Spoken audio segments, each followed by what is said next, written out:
Gunshots. 3 quick rounds, like firecrackers, exploded in the apartment next door.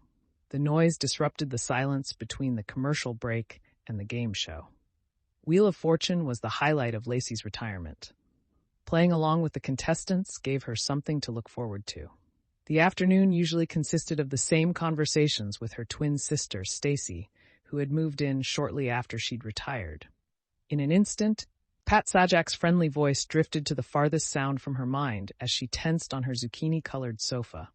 Her head stretched as high as her neck would allow, and her eyes made jerky movements that somewhat resembled a small prairie animal sensing trouble. Stacy did the opposite. She shrunk down on the sofa. The 3 rounds terrified her, too. Lacey found her voice first.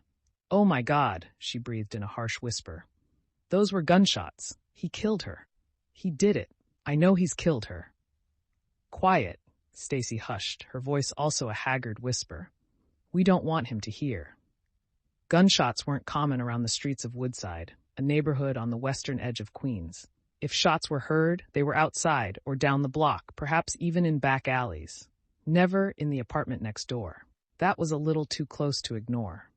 In her peripheral vision, Lacey saw a hand reach for the coffee table. The unexpected movement forced her to swivel her 72-year-old neck toward the opposite end of the couch. Stacy snatched her hand back as if she'd been caught stealing money. "What are you doing?" Lacey accused.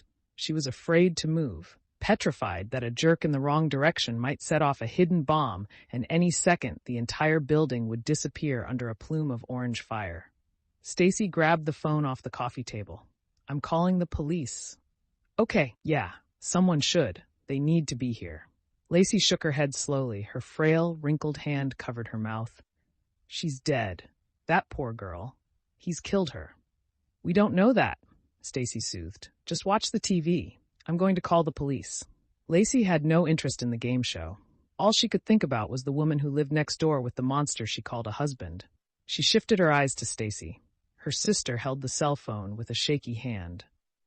The temperature in the apartment felt like it dropped to below freezing. "Damn these phones," Stacy cursed. "Can't you talk to it?" Lacey asked. "Shush. I'm trying to think." Lacey frowned as her sister failed to put in the 4-digit security code for the 3rd time. Digital technology wasn't designed for shaky fingers. "You don't have to do that," Lacey said. "There's an option on the front screen. It calls the police for you." "Where?" "At the bottom," Lacey instructed. On the 4th try, Stacy finally managed to contact an emergency operator. "Put it on speaker," Lacey said. The operator picked up before Stacy tapped her finger on the speaker option. "1. What is your emergency?" From the hall, a neighboring apartment door thrust open. Lacey and Stacy both twisted to look over the couch to see the front door. They watched and waited. They stared as if they might somehow see through the wall and into the hallway. Lacey's head moved with the sound. Her eyes followed the stomp of retreating footsteps. They grew louder as they neared their apartment door. Lacey held her breath until the steps rushed past, heading for the stairs. "Hello? Is anyone there? Do you have an emergency to report?" Stacy took a quick breath. "Yes," she whispered. "He's running. He just shot her, and he's going to leave her there." "Ma'am," the operator said. "Who's been left where?" Suddenly, Lacey grabbed Stacy's arm. "My God, what about the little girl? What if he—" "Ma'am, I'm sending an officer out. Can you tell me what happened?" Lacey felt cold. All of the blood could have drained from her body. Her limbs were so heavy, she wasn't sure she'd be able to move if she had to. She was almost jealous of her twin.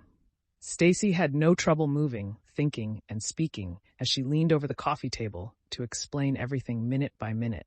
The words spilled out of her sister as if someone mysteriously opened a floodgate. "Yes, please. I think he shot her. We heard gunfire in the apartment next door. She might be dying.